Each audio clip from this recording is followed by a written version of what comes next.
Good evening. Doctor Aurobindo বৈদ্য, রীতা বৈদ্য একসাথে বিজনেসটা build করছি।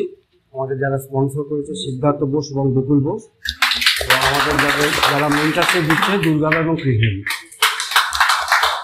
প্রথমে বলি ভেরি সরি, একটু লেট হয়ে গেছে, এডিসি গেছিলাম বলে। দেখুন আজকে আমার যে টপিকসটা একটা অসাধারণ টপিক। কেন বলছি আমি, মানে এই টপিকসটা কেন অসাধারণ, ক্যারাডা স্ক্যান থেকে আমরা যে ডাটাগুলো পাই সেটা আমাদের ভীষণভাবে কাজে লাগে। আমি তো প্রাইভেট প্র্যাকটিস করছি, সেখানে আমি দেখছি যে মানে এটা দিয়ে অনেক ডায়াগনোসিস হেল্প করা যায় এবং অনেক মানুষকে মানে প্রিভেনশনের দিকে হেল্প করা যায়।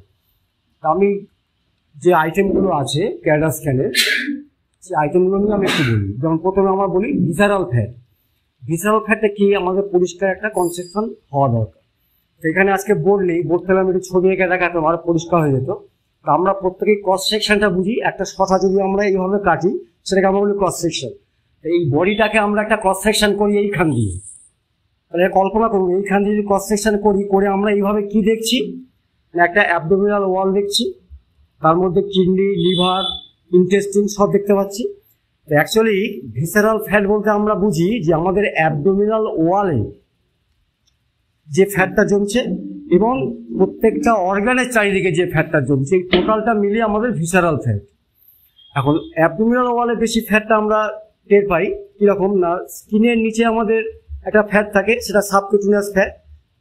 এবার সাবকিউটেনিয়াস ফ্যাটের তলে যে মাসল আছে, অ্যাবডোমিনাল ওয়ালে যে মাসল আছে, সেই মাসলের নিচে কিন্তু একটা ফ্যাট থাকে, সেটা একটা ফ্যাট। তাহলে এই যে দুটো মিলিয়ে কিন্তু অ্যাবডোমিনাল ফ্যাটটা হচ্ছে। আর টোটাল যে অর্গানগুলো আছে, কিডনি বললাম, লিভার বললাম, হ্যাঁ, এবং ইন্টেস্টিন বললাম, এগুলোর চারিদিকে একটা ফ্যাট জমে এবং ভিতরেও ফ্যাট জমে।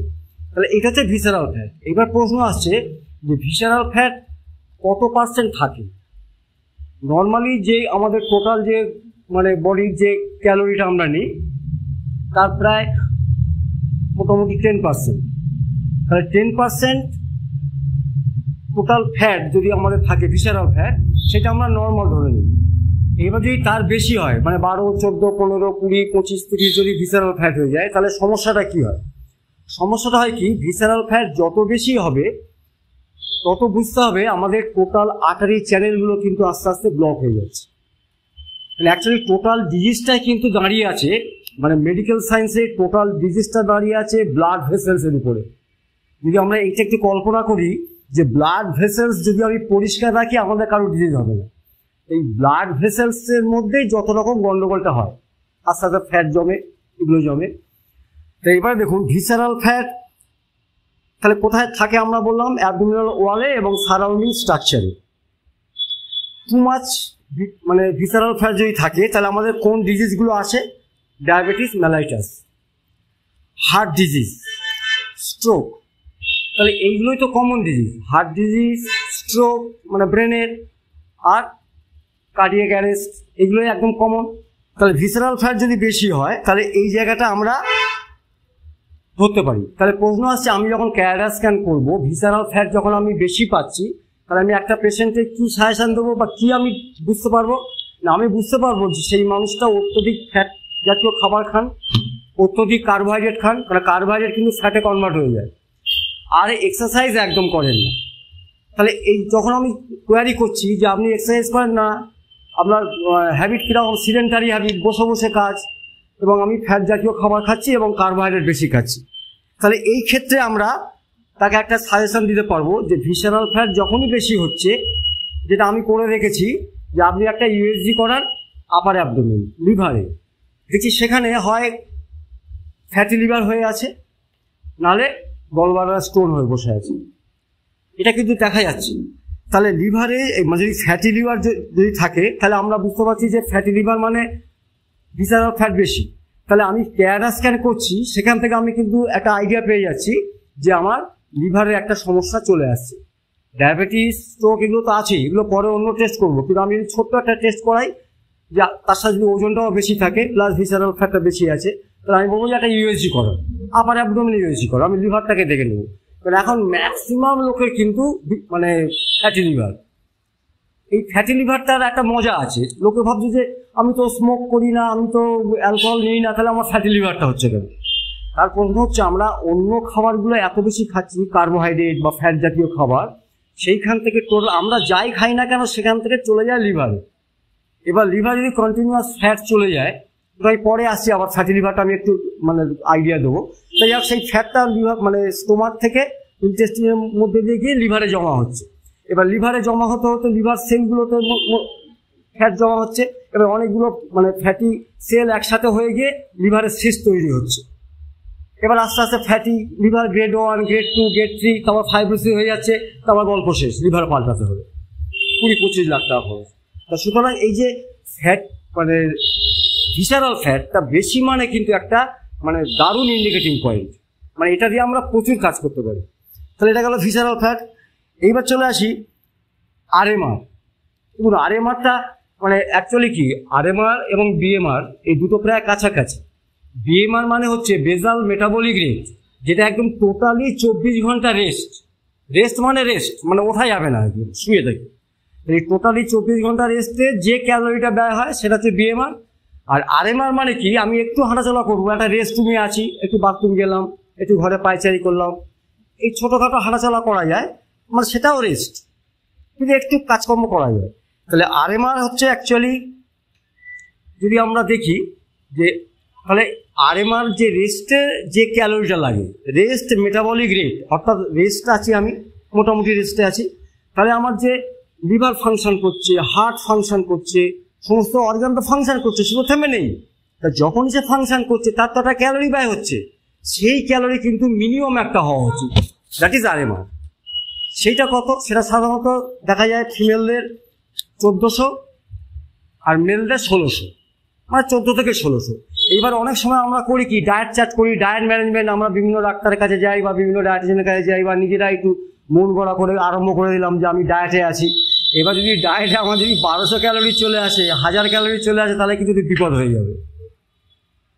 কেন অনেকের ধারণা আছে বা অনেকে আমরা মার্কেটে দেখি যে 1 মাসে 10 কেজি কমে যাচ্ছে, কিন্তু সায়েন্স বলছে 4 থেকে 5 কেজির বেশি ওজন মাসে কমানো যাবে না, সেটা কিন্তু ইন প্র্যাকটিস। তাহলে এই আরএমআর যদি বেশি হয় বা কম হয়, এই দুটো কিন্তু একটা আমাদের একটা আইডিয়া দিয়ে দেয়। কীরকম, যদি আরএমআরটা বেশি হয় তাহলে বুঝতে হবে আমার রেস্টের সময় আমার হার্ট, লাংস, কিডনি যা কাজ করছে সে সাফিসিয়েন্ট ক্যালোরি ব্যয় করছে, এটা ভালো দিক। তাহলে আরএমআর যদি আমার বেশি থাকে, মানে 1600 থাকে, 1500, 1600, 1700 থাকে, তাহলে আমার বুঝতে হবে আমার মানে বডিতে ফ্যাটের পার্সেন্টেজ কম, মানে আমার মাসল লিন মাসল, মানে মাসলে কোনো ফ্যাট জমে নেই, এটা একটা আইডিয়া দেয়। তাহলে আমি যখন ক্যারাডা স্ক্যান করছি, যদি দেখি যে আমার আরএমআরটা মোটামুটি 16 আছে, তাহলে আমি বুঝবো যে আমার মোটামুটি ফ্যাটের পার্সেন্টেজটা কম আছে। এবার যদি দেখি 16 থেকে অনেক কম, ছেলেদের ক্ষেত্রে দেখা যাচ্ছে 1400, মেয়েদের ক্ষেত্রে হয়তো 1200-1300 নেমে এসছে, তাহলে সেই ক্ষেত্রে কিন্তু আমার একটা সাজেশন দেওয়ার দরকার আছে। না এবার যদি দেখা যায় যে আরএমআর মানে যাদের যেসব পিপলদের হায়ার আছে, যে তাদের যেটা বললাম যে লিন মাসেলস, তাদের ফ্যাট পার্সেন্টেজটা বডিতে কম, অর্থাৎ যদি আরএমআরটা বেশি থাকে, অর্থাৎ 1500-1600 থাকে, তাহলে একটা গুড সাইন কি, যে তার ফ্যাট পার্সেন্টেজ কম, যার ফলে তার মানে রিস্ক যে ফ্যাক্টরগুলো, মানে হার্ট ডিজিজ, তারপরে হার্ট অ্যাটাক, তারপরে ডায়াবেটিস, হাইপার টেনশন, এগুলো কিন্তু চান্স কম। তাহলে আরএমআর কিন্তু আমার একটা ইন্ডিকেটিং পয়েন্ট, যদি সঠিক থাকে তাহলে আমি বুঝবো যে ওইগুলোর চান্সটা কম।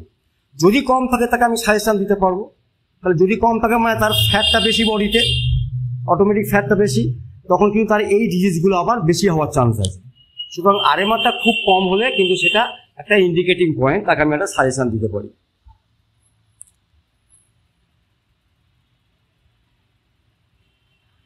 এবং যাদের লো আরএমআর আছে, তাহলে লো আরএমআর রিস্ক থাকছে, হার্ট ডিজিজ বা ইত্যাদি ডিজিজ একটা রিস্ক থাকছে। তাহলে আমি লো আরএমআরটাকে হাই করবো কিভাবে? সেক্ষেত্রে দেখা যায় প্রোটিনটা বেশি দেবো, তাকে প্রোটিন খাবারটা বেশি দেবো, একটু জলটা বেশি খেতে বলবো, হ্যাঁ, এবং একটু বেশিক্ষণ যেন দাঁড়িয়ে থাকে, মানে সুযোগ পেলেই বসে পড়ছে। আমাদের অনেক হ্যাবিট আছে না, একটু সুযোগ পেলাম কোথাও বসে পড়লো, একটু দাঁড়িয়ে দাঁড়িয়ে কাজ করলাম, তারপর একটু ভারী জিনিস চাগালাম, একটু গ্রিন টি খেলাম, হ্যাঁ, একটু স্পাইসি ফুড খেলাম, এবং যেন রাত্রের ঘুমটা ভালো হয়। তাহলে স্পাইসি ফুডেরও প্রয়োজন আছে। যদি দেখি যে আরএমআরটা কম, তাকে একটু স্পাইসি ফুড দেবো। এবার সবাইকে স্পাইসি ফুড বন্ধ করে দিলে কিন্তু বিপদ আছে। তাহলে একটু মজা আছে যে তার আরএমআর কম, আমি একটু আরএমআরটা বাড়াবো।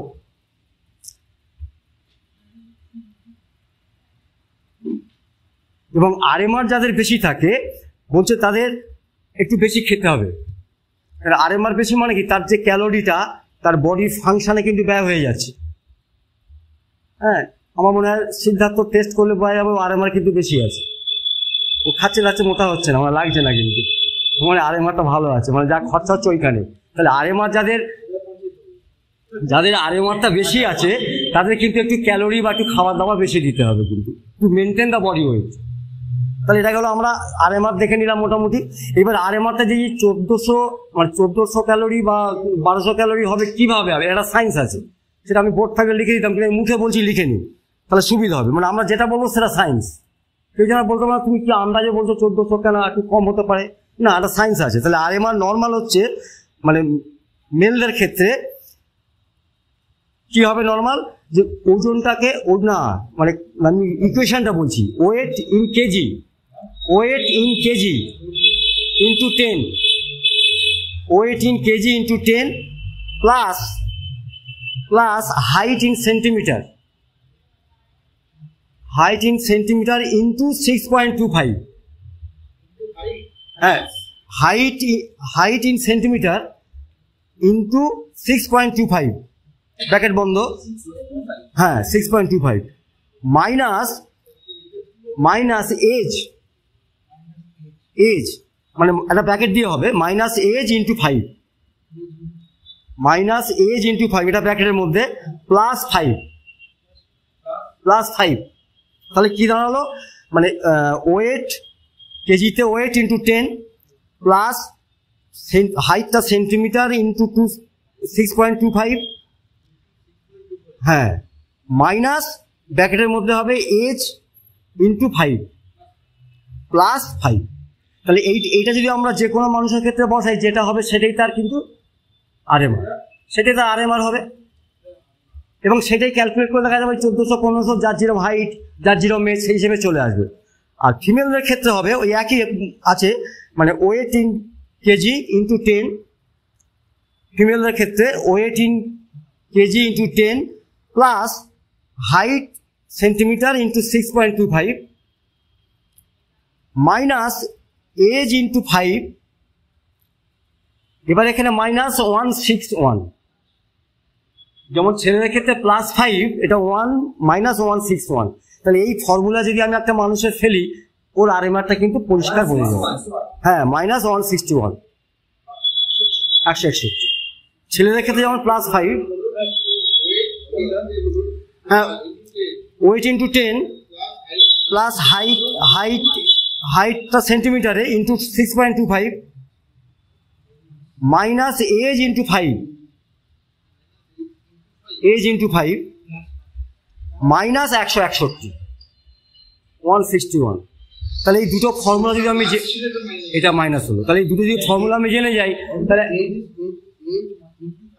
হ্যাঁ, এজ ইন্টু 5,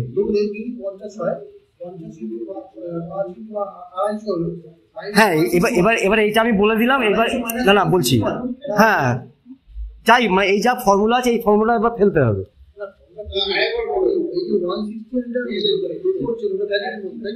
হ্যাঁ, মানে এজ ইন্টু 5 এটা ব্র্যাকেটের মধ্যে, মাইনাস 161, মানে ফর্মুলাটা weight into 10 minus height into 6.25 minus age into 5 minus 161। Very simple. তাহলে এইটাতে আমরা বসিয়ে ক্যালকুলেট করে দেখে নেব। তাহলে এটা গেল এটা। এবার নেক্সট চলে আসি বডি এজ। এইটা কিন্তু মারাত্মক। বডি এজের একটা নাম আছে, কিন্তু বডি এজের একটা নাম হচ্ছে বায়োলজিক্যাল এজ। তাহলে একটা এজ আমরা জানি, দ্যাট ইজ ক্রোনোলজিক্যাল এজ, মানে যেটা আমরা বার্থডে পালন করি কত বছরে পড়লো, দ্যাট ইজ ক্রোনোলজিক্যাল এজ।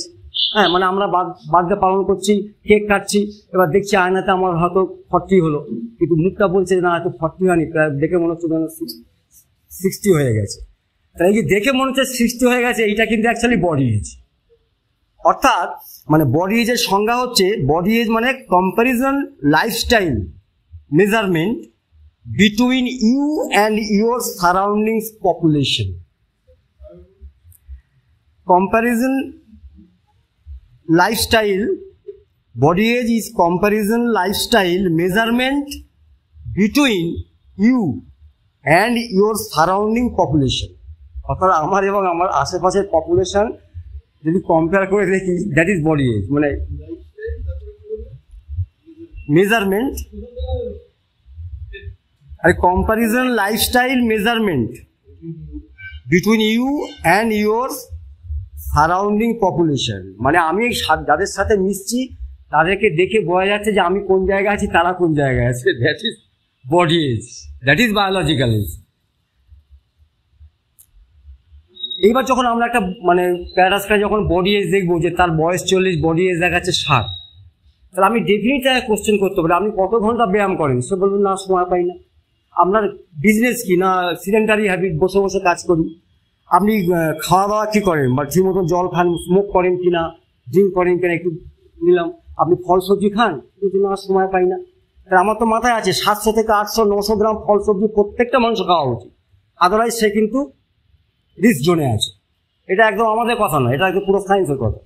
তাহলে এবার যখন তাকে কোয়ারিজ করছি সে বলছে যে এইগুলো আমার তো নেই, তাহলে এবার তাকে আমি বোঝাতে মানে ব্যাপারটা বলতে পারি যে আপনার যে এই যে নর্মাল মানে বডি এজ আমাদের কি থাকা উচিত, আমাদের যা মানে ক্রোনোলজিক্যাল এজ সেটাই থাকা উচিত।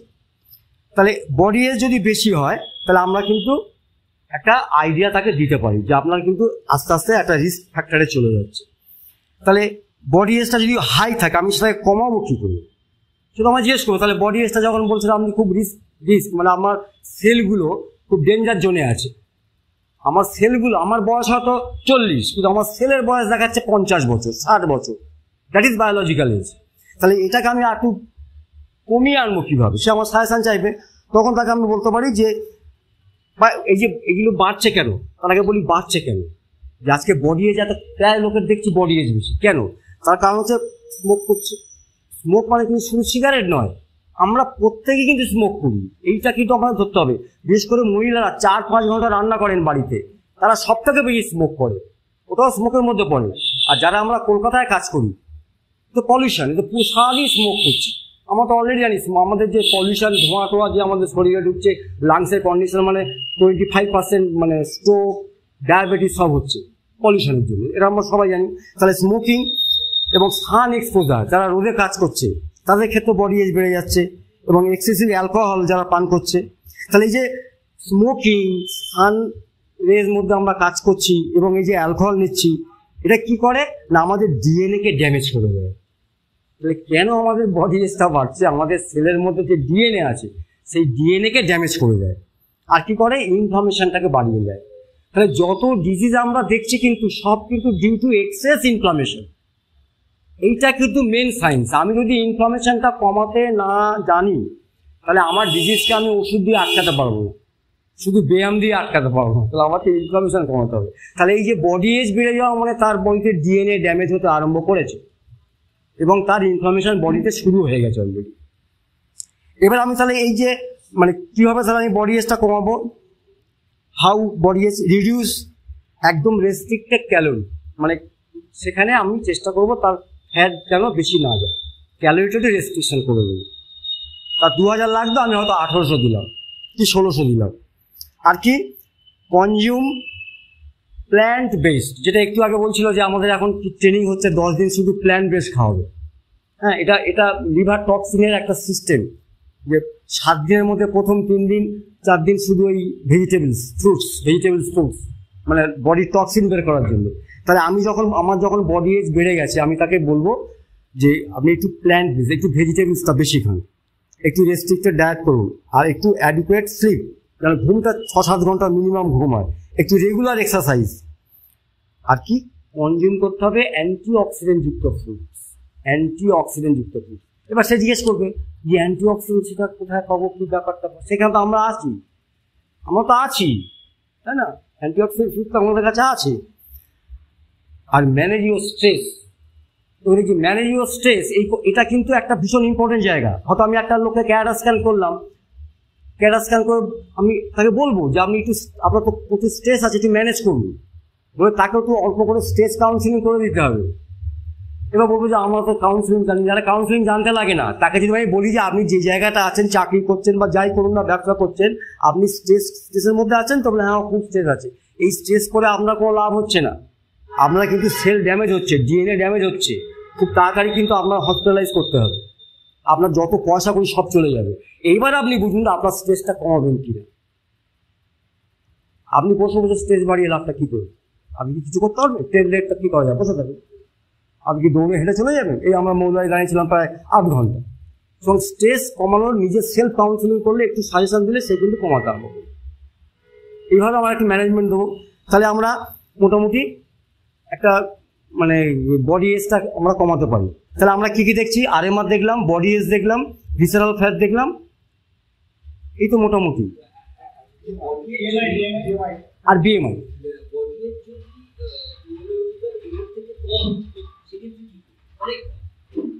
অনেক কম, তার খাবার দাবার আবার কম আছে, খুব কম আছে, সেটা দেখতে হবে যে তার মানে সাফিসিয়েন্ট মাইক্রোনিউট্রিয়েন্ট যাচ্ছে কিনা, সাফিসিয়েন্ট প্রোটিন যাচ্ছে কিনা।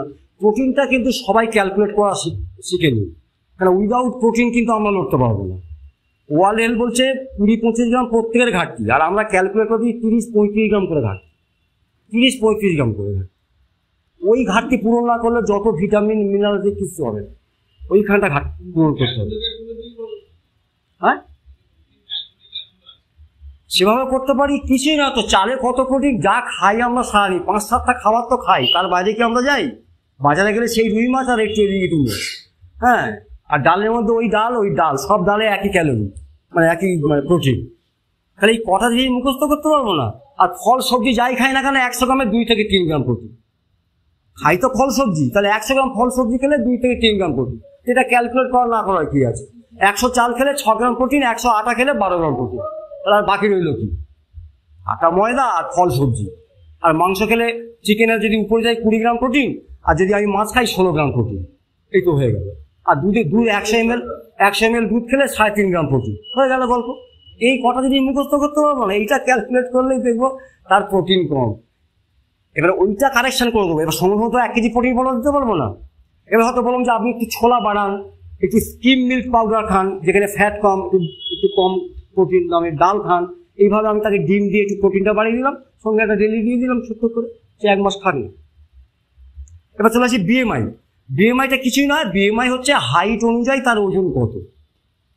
বিএমআই মানে হাইট অনুযায়ী ওজন কত, অর্থাৎ উপরে থাকবে ওজন, তার কত কেজি ওজন, আর নিচে থাকবে তার হাইটটা মিটারে নিয়ে যাবে। হাইটটা মিটারে নিয়ে গিয়ে ভাগ করলে যেটা হবে সেটা বিএমআই। বিএমআই মোটামুটি 18 থেকে 24-এর মধ্যে নর্মাল। এবার 24-এর পর থেকে 30 পর্যন্ত আমরা ওভারওয়েট বলি, কোনো বই বলছে মানে গ্রেড 1 ওবেস। এবার 30-এর পর থেকে গ্রেড 2, 35-এর পর থেকে আবার গ্রেড 3। তাহলে এই যে ওবেস, সেখানে আমরা মোটামুটি বুঝে যাচ্ছি যে তার ফ্যাটটা বেশি আছে। তাহলে আমার মেশিন তো বিএমআই বলে দিচ্ছে, আরএমআর বলে দিচ্ছে, বডি বলছে। অসাধারণ একটা মানে মেশিন, মানে আরএমআর বলে দিচ্ছে, মানে আমার ক্যালকুলেট করতে হচ্ছে না, এজ ফেজ 10 দিয়ে মাইনাস কিছু করতে হচ্ছে না, সুন্দর বলে দিচ্ছে। তাহলে এই ক্যাডা স্ক্যান করে কিন্তু আমরা প্রচুর কাজ করতে পারি। সাবকুটিনিয়াস ফ্যাট মানে স্কিনের নিচে যে জাস্ট যে ফ্যাটটা আছে, তাহলে হ্যাঁ, যেটা আমরা এইভাবে ধরতে পারি। হ্যাঁ, যেটা আমরা এইভাবে ধরতে পারি, যে অনেক সময় এবার ধরতে পারি না, অ্যাবডোমেনে এত মোটা ধরতে পারি না, আমার স্কিনের নিচে প্রচুর ফ্যাট জমে গেছে। তারপরে আসছে মাসলের নিচে আবার ফ্যাট জমে, সেই টোটাল মিলিয়ে অ্যাবডোমিনাল ফ্যাট, প্লাস আমার লিভার, কিডনি, ইন্টেস্টিনের চারিদিকে কতটা ফ্যাট জমে, সব মিলে কিন্তু অ্যাকচুয়ালি ভিসারাল ফ্যাট।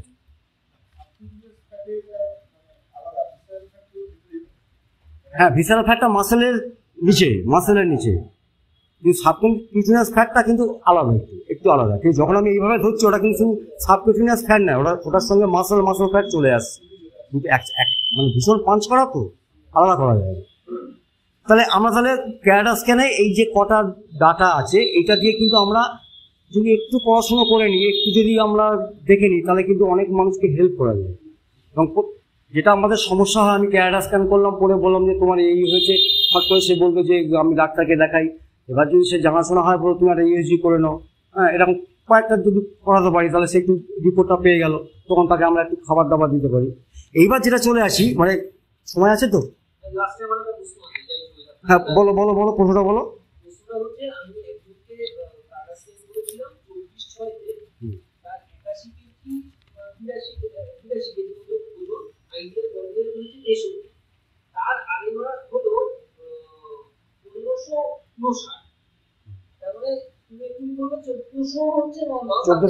চোদ্দশো ফিমেল, 1600 মেল।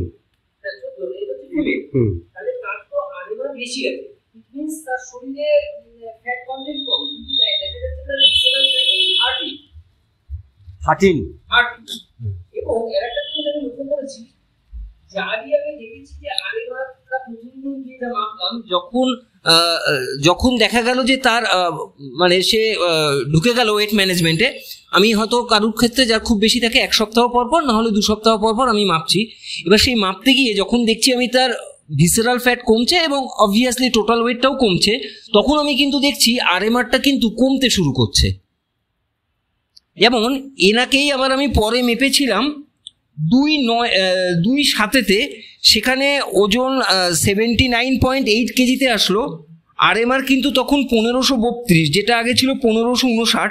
ভিসেরাল ফ্যাটটা 13 থেকে 12 হয়ে গেছে, ঠিক আছে। এবং বডি এজ 49 ছিল, 48 হয়েছে। হাইট হচ্ছে 163 সেন্টিমিটার। আর ওজনটা কত বললে? ওজনটা প্রথম দিন ছিল 81.8 কেজি, দ্বিতীয়বারে এসেছে 15 কেজির মতো ওজন বেশি আছে। 15 কেজি মতো ওজন বেশি আছে। না, আমি কিন্তু আমার কাছে প্রচুর এরকম আছে যে আমি যখন ওয়েট ম্যানেজমেন্ট শুরু করছি তখন আরএমআর যা থাকছে, যখন তার ওজন ঘাটতে লাগলো, কমতে লাগলো এবং ভিসেরাল ফ্যাট কমতে লাগলো, তখন কিন্তু আরএমআর কিন্তু কমতে লাগলো। হ্যাঁ ঠিক আছে, 1600 মানে একটু বেশি, ফিমেল যদি হয় 1600 মানে একটু বেশি। হ্যাঁ মুভ করছে, তখন তো মুভ করতে নিশ্চয়ই ক্যালোরিটা বেশি স্পেন্ড হচ্ছে। মানে ধরুন আমি বলছি যে যদি লিভার, আমি সাধারণভাবে বলছি, লিভারের ফ্যাট জমেছে, এবার লিভারও তো একটা মুভমেন্ট আছে, বা লাঙে হার্টের মুভমেন্ট আছে, সেটা তো বেশি ফ্যাট থাকে আর কি, তার মুভমেন্ট করতে বেশি তত এনার্জি স্পেন্ড হচ্ছে আর কি, ফলে আরএমআর স্বাভাবিকভাবে তার বেশি হয়ে যাচ্ছে। এবার যে ওয়েট ম্যানেজমেন্ট যখন হচ্ছে, ভিসেরাল ফ্যাট যখন কমে আসছে, তখন অবভিয়াসলি তখন কিন্তু ওই আরএমআরটা কমে যাবে আর কি। সেটা ঠিক নয়, তুমি যেটা বলছো যে ভিসারাল ফ্যাটটা বেশি আছে মানে লাংস কিডনিতে বেশি জমে আছে বলে, সেটা তার অর্গানগুলো যে ফাংশনিং, রেস্টিং যে মেটাবলিজম, রেস্টিং ক্ষেত্রে তার যে ক্যালোরি, সেটা নিশ্চয়ই তখন তার বেশি লাগছে। যখন তার ওয়েট ম্যানেজমেন্ট হচ্ছে, ভেতরে ভিসারাল ফ্যাটও রিডিউস করছে, তখন তার স্বাভাবিকভাবে আরএমআর কম। ভিসারাল ফ্যাট যখন অলরেডি বেশি আছে, তাহলে টোটাল বডিতে তার ফ্যাট জমে আছে, সেটা যেমন অ্যাবডোমিনাল ওয়ালে আছে, ভিসারাল মধ্যে আছে, আর্টারির মধ্যেও আছে, সব মিলে তো আর্টারির মধ্যে তো কিছু ফ্যাট জমে আছে। কোন জায়গায় জমেছে আমি জানি না তো, টোটাল এত বড় সার্কুলেশন সিস্টেম, কোথায় হার্টের আছে না ব্রেনে আছে না কোথায় যে অল্প অল্প করে জমে থাকে, তো সব মিলে একটা জমে আছে, সেখানে যখন ভিসারাল ফ্যাটটা কমতে শুরু করছে, অটোমেটিক তার আরএমআরটা একটু কমে যাবে। হ্যাঁ সেই তো বলছি, বেশি ছিল বলে তার আগে বেশি আরএমআর যেন খুব বেশি যেন না হয়, আবার যেন খুব কম যেন না হয়। খুব কম হলে কিন্তু তার হার্ট, লাংস, কিডনি ফাংশনটা একটু, তখন ক্যালোরিটা বেশি পাবে। কোনোভাবেই যাতে আমার 1400-র নিচে তার নেমে না যায়। ফিমেল যদি হয় 1400 যেন খুব নিচে না নামে, এটা খেয়াল রাখতে হবে। আচ্ছা ঠিক আছে।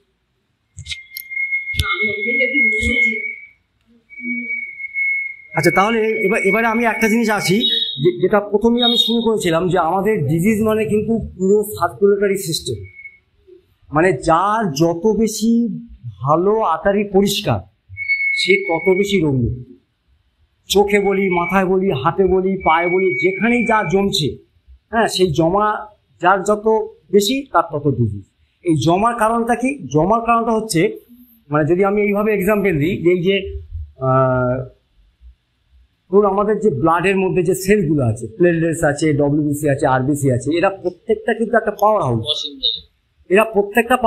এরা কিন্তু টোটাল ব্লাডটাকে সারা শরীরে নিয়ে যাচ্ছে, এবং সেখানে ভাইটালিটি নিয়ে যাচ্ছে, সেখানে ভিটামিন নিয়ে যাচ্ছে, সেখানে নিউট্রিশন নিয়ে যাচ্ছে। তাহলে আমার যদি আর্টারি চ্যানেল পরিষ্কার থাকে, তাহলে ব্লাডটা সব জায়গায় যাচ্ছে, তাহলে সমস্ত জায়গায় ভাইটাল মানে ফোর্স চলে যাচ্ছে, ভাইটালিটি চলে যাচ্ছে, সেখানে মানে আমাদের নিউট্রিশন চলে যাচ্ছে, এবং অন্যান্য আরও কি সব কিছু চলে যাচ্ছে, তাহলে অলরেডি আমরা ভালো থাকবো। ঠিক যেমন রিভার এবং ওশান কি করে, রিভার ওশান পুরো পৃথিবীটাকে নারিশমেন্ট দেয়, তাই না? সমুদ্র নদী তাকে মানে সারা পৃথিবীর নারিশমেন্ট কে দেয়? এই জঙ্গল ফঙ্গল কে দিচ্ছে? নদী আর সমুদ্র। ঠিক সেরকম ব্লাড ফোটা কিন্তু আমাদের টোটাল বডির নারিশমেন্ট দিচ্ছে। তাহলে অ্যাডিকুয়েট যদি ব্লাড ফোটা হয়, তাহলে কিন্তু আমাদের নারিশমেন্টের কোনো অভাব নেই।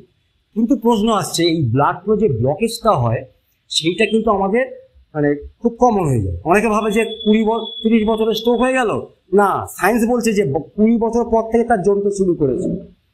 আমরা 30-এ গিয়ে দেখতে পেলাম, 25-এ স্ট্রোক হলো, না, তার 15 থেকে শুরু করেছে জমতে, 15 থেকে জমতে শুরু করেছে, সেটা আমরা বুঝতে পারছি না। আজকে এখানে আমি নাম বলবো না, অনেক বাচ্চা আছে প্রচণ্ড খায়, তার ওজন বেশি, বাম্মা ভাবছে খুব হচ্ছে, কিন্তু তা নয়, তার ভিতরে জমতে শুরু করেছে। হ্যাঁ, এখানে অনেকে জানে, মানে ব্যাপার তারা বুঝতে পারছে। তার এখন বয়স 10 বছর, তার 40 কেজি ওজন। হ্যাঁ, তার 10 বছর 40 কেজি মানে নো ডাউট একটু বেশি।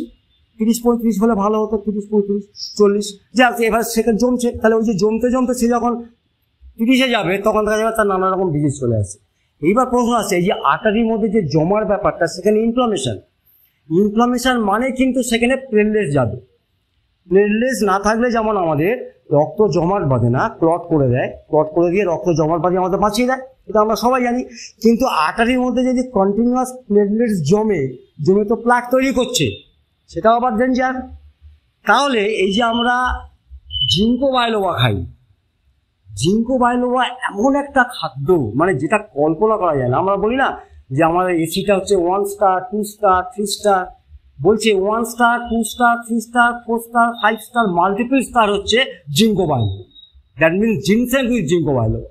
কি করে জিঙ্কো বাইলোবা? করে কি, আমার বডিতে যত ফ্রি র্যাডিক্যালস তৈরি হয়, যেটা একটু আগে বলছিলাম, ফ্রি র্যাডিক্যালসকে যদি আমি নিউট্রাল করতে না পারি তাহলে কিন্তু আমার ডিজিজ প্রিভেন্ট হবে না, আমার ডিজিজ সারবেও না।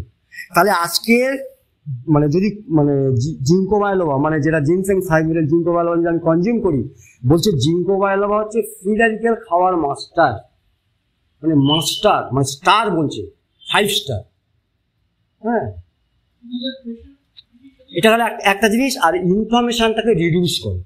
তাহলে একটা খাদ্য যদি আমার ইনফ্লামেশনটা কমিয়ে দেয়, রিডিউস করে দেয়, আর যে ফ্রি র্যাডিক্যালস তৈরি হচ্ছে যদি সেটাকে ইনগাল্প করে দেয়, তাহলে আমার আর্টারির মধ্যে প্লেটলেটস জমবে এবং ও প্লেটলেটসকে ইনহিবিট করে, প্লেটলেটসের কাজটাকে ইনহিবিট করে।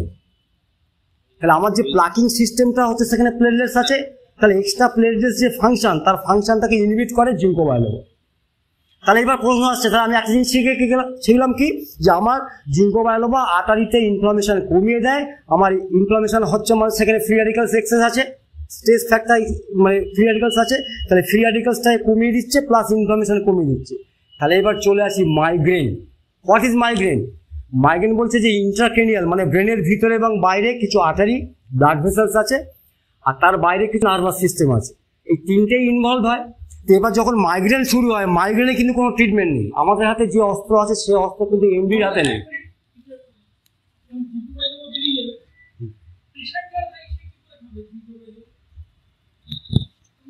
না, আমি সেটা আসছি, যদি সে ব্লাড থিনার না খায় তাহলে জিঙ্কো বাইলোবা খেতে পারে। না, সেটা দেখে নেবো, সবাই ব্লাড থিনার খায় না, সবাই কিন্তু প্রেশারের রোগী ব্লাড থিনার খায় না। ব্লাড থিনার যদি একটা স্ট্রোক পেশেন্ট হয় তাকে ব্লাড থিনার দেওয়া হয়, স্টেন বসেছে যাতে, তাদের আমরা দেবো না। কিন্তু বাকি যারা ব্লাড থিনার খাচ্ছে না, প্লেন ওষুধ খাচ্ছে, তারা আমরা দিতে পারি, কোনো অসুবিধা নেই। তাহলে এই যে মাইগ্রেনের কিন্তু কোনো ট্রিটমেন্ট নেই, পেইন কিলার ছাড়া। পেইন কিলার যতক্ষণ খাবো ততক্ষণ, ওটা কিন্তু আরো ডেঞ্জারাস।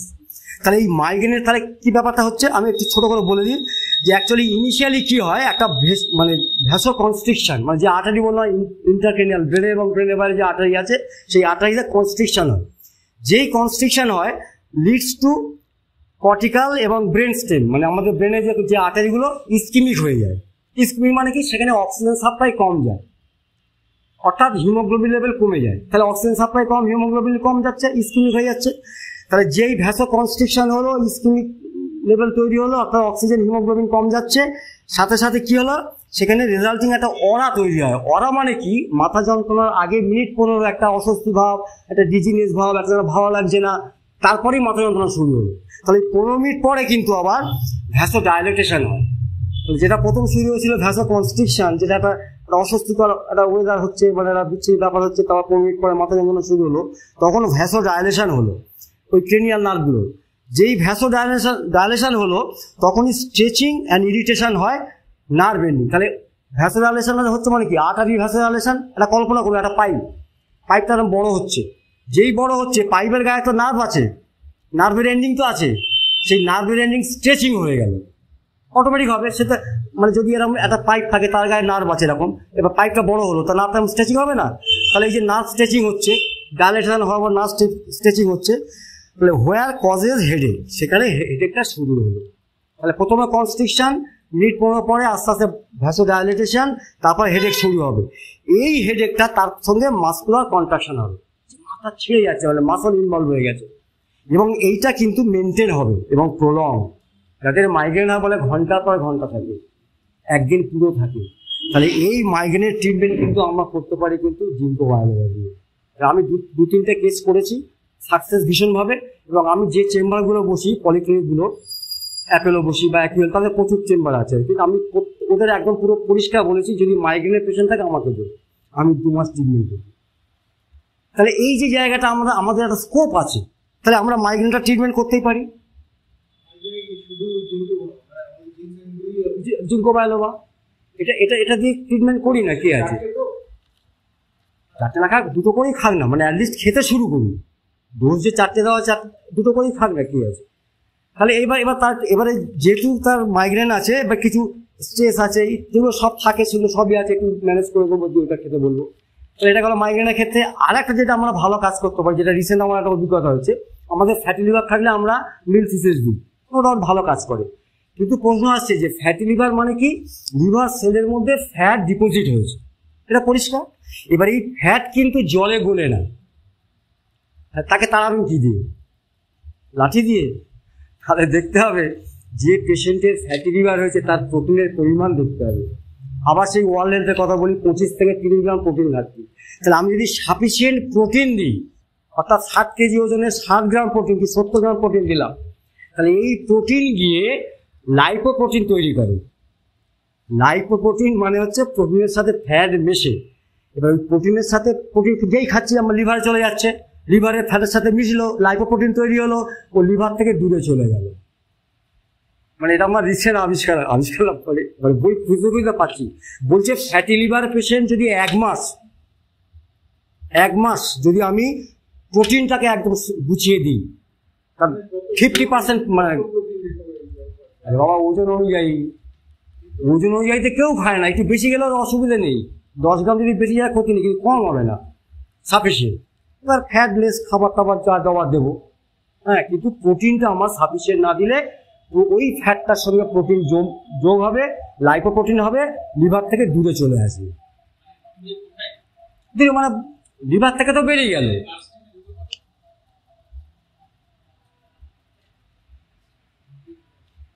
লাইপোপ্রোটিন রাস্তায় ঘুরতে দিন।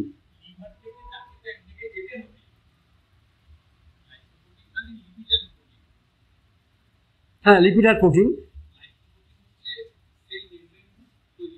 এবার মানে বডি অন্য জায়গায় কাজে লেগে যাবে, যদি কিছুটা কাজে লেগে যাবে, কিছুটা ব্লাড স্ট্রিমে গেলে যদি সেটা মানে বডি মনে করে এটা খারাপ, লিভার থেকে তো বের করলো, মানে লিভারটাকে তো বাঁচালাম, কারণ গ্রেড 1 গ্রেড 2 ফ্যাটি লিভার হয়ে আছে, গ্রেড 1 গ্রেড 2 গ্রেড 3 গল্প, তারপর সিরোসিস অফ লিভার। আমি সেই জায়গায় যদি গ্রেড 2 একটা পেশেন্ট পাই, তাকে যদি প্রোটিনটা সাফিসিয়েন্ট 1 মাস খাও তো করে আরেকবার ইউএসজি করো। আমি 2টো পেশেন্ট অলরেডি শুরু করেছি, মানে প্রোটিনটা দিয়ে তাদের প্রোটিনটা আমি বাড়ানোর চেষ্টা করছি। আমাদের যে নিউক্লিয়াইড প্রোটিন পাউডার আছে, প্লাস তার সঙ্গে আমি একটু ছোলা, একটু ওই স্কিম মিল্ক প্রোটিন যেটা মার্কেটে পাওয়া যায়, সেগুলো দিয়ে আমি প্রোটিন লেভেলটাকে বেশি করে দিচ্ছি, দিয়ে আমি 1 মাস পরে আমি আবার ইউএসজি করবো। তাহলে সব গ্রেড 2 কারণ গ্রেড 1 এরকম হয়ে আছে। তাহলে যদি আমি এটা হাতে কলমে পাই, তাহলে বইয়ের সঙ্গে মিলে যাচ্ছে, বইয়ের সঙ্গে মিলে গেলেই তাহলে একদম মারমার একটা, মানে নিজেকে একটু প্র্যাকটিক্যাল করতে হবে। এই যে নলেজগুলো আমরা আজকে শেয়ার করছি, এই নলেজগুলো এগুলো সব বইয়ের কথা, এগুলো কিচ্ছু বাইরের কথা নয়, সব বইয়ের কথা। তাহলে একটা জিনিস আমি এবার সামাপ করি, তাহলে আমাকে আর্টারি চ্যানেল পরিষ্কার রাখতে হবে। পরিষ্কার রাখলে এবার কোন খাবার দিয়ে পরিষ্কার রাখবো, ব্যায়াম করবো, কি ভেজিটেবলস খাবো, ইত্যাদি ইত্যাদি, সেটা আমরা সবাই জানি। আর্টারি চ্যানেল পরিষ্কার থাকলে আমার অর্ধেক রোগ সেরে যাবে। আর লিভারটাকে একটুখানি পরিষ্কার রাখতে হবে।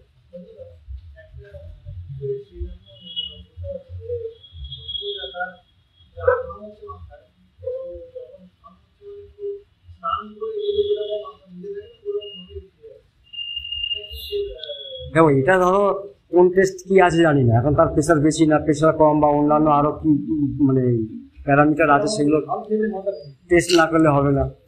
এবার যদি দেখা যায় সব নর্মাল তাহলে বলবো একটু হোমিওপ্যাথি ট্রিটমেন্ট করো, হ্যাঁ হোমিওপ্যাথি ঘামের ভালো ওষুধ আছে।